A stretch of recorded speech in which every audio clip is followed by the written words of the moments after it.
Yo, yo, yo, what up? It's me, it's Spencer Knar. Hi. Today, I'm gonna be doing my review series. I'm starting a new series on this channel. It's a review series. I got the idea from my friend Donald, who you can see in the chair next to me. He's my review partner. He does reviews on his own channel called Donald the Review Christ. That's his channel. And I'm having him on to discuss Edward Lester's Garage, a movie that we both have a great history with. We both grew up on this movie. It's a 1992 cult classic horror film. If you've been watching the channel, you saw I did a parody video of it.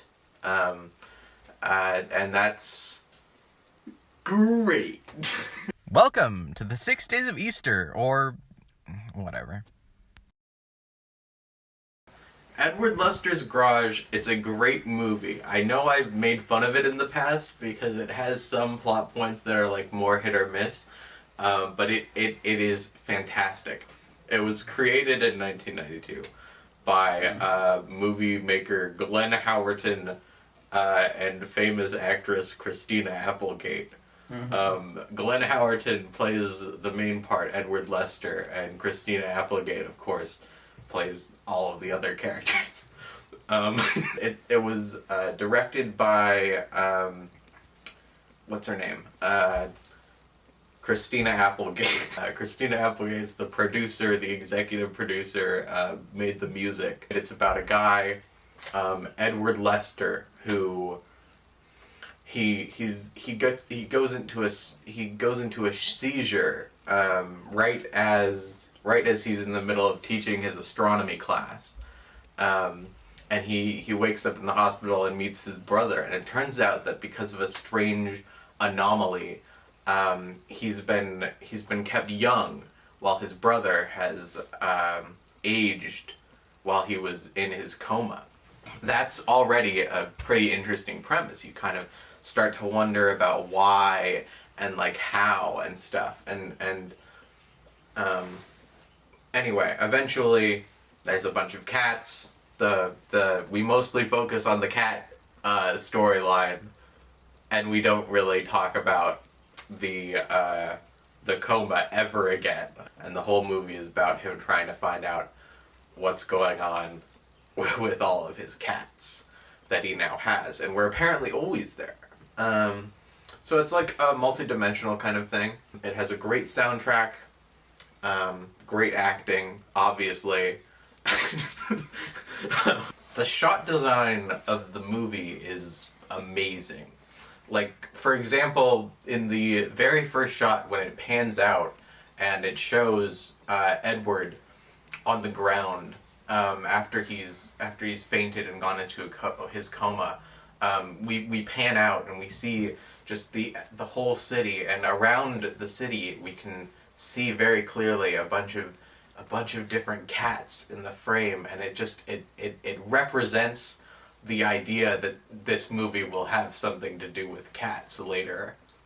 The aesthetic is amazing. It like it brings you into the world in a way that a lot of films can't do. Like, if most people were going to make a film and base it around like this guy finding 100 cats in his house, it probably wouldn't work very well. And that's one of the things I tried to make fun of in my parody video. But Christina Applegate is able to do it amazingly, with help from Glenn Howerton, who was, I think, like 6 at the time. Most people would be like, you can't make a child play the main character who's a full-grown man, but it worked. I would recommend this movie to you, but there's one serious problem, alright? And that is that it doesn't exist exactly. A while ago, I started recommending it to people every now and then. And they'd always be like, they'd always laugh at the premise, because it's like, you know, it's a funny premise. And I'd be like, no, you gotta check it out. So they'd look it up, and they'd enjoy the joke. And I never thought it was that great of a joke, because I was just like kind of, saying that I liked this movie that like typically people don't like, but I was like, people like the joke, so I kept doing the joke. And eventually I made the parody on my channel. But it turns out that it seems like the joke that they thought I was doing was that I was talking about a movie that didn't actually exist, but it did exist, and I'd seen it many times. For this review, I actually looked back at the movie, and it just didn't play. And so I tried to look for it online, but actually the first thing that comes up when you look for it online is my fake parody video, and that didn't make sense to me. So I asked Donald about it, and Donald, he's always been a huge fan of this movie too. He watched it alongside me many times, but when I asked him if he'd seen the movie, he didn't respond. Perhaps I am Edward Lester. I was brought into this new world where something different was true, but everyone had acted like it was always that way.